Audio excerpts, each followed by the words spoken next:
correct me if I'm wrong, but in the loop group, there may be a script or there may be some kind of context that you're given, but there is a bit of improv to it, it's right? It's all improv. So talk about that a little bit. You know, you who don't want to perform for people and kind of get a little nervous with the improv, is it different when you're recording it with a group of people? What's that like as opposed to playing improv as a pianist with an ensemble? Well, you know, Claire, that's a very astute question and a very good point.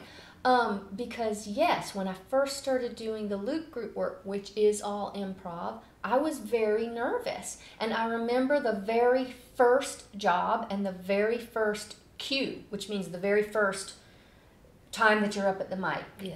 The cues are the lists of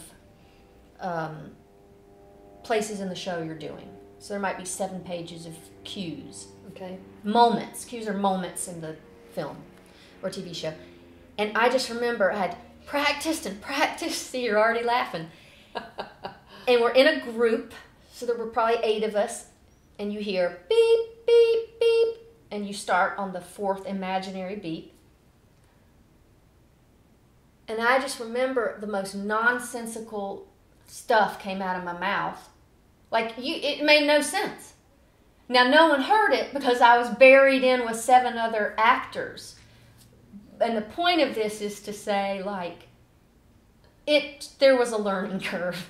And it took me a while to get, to not be nervous about it. There's just no substitute for experience. There's no substitute for experience. Right.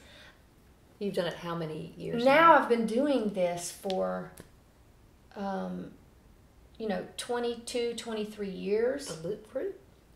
Wow. Just about. I work on a lot of shows that have subject nature that is not natural to me. I work on these FBI shows. So you have to improv the vernacular of a police officer, a forensic specialist, the coroner. Okay, so doctors, all this stuff that's not my natural area of expertise. So do you have to do research about So you have to do research, and then over time you get more comfortable with it. But yeah, and the pandemic has made it even trickier because when we were working as a group, you could sort of bury yourself in with other people, and you could sort of play off what someone said. Now we're all working remotely, and you only hear other people in your headphones. You're very exposed. There's no massaging of words. It's like everything is on your own track. They can hear everything you say.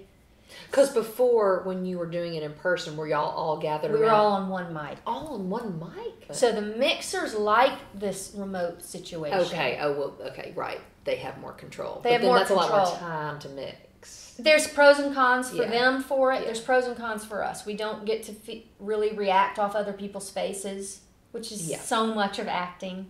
But hey, I don't have to get in my car and drive to a studio. And I don't, I'm in my pajamas all day, every day, sitting in my closet.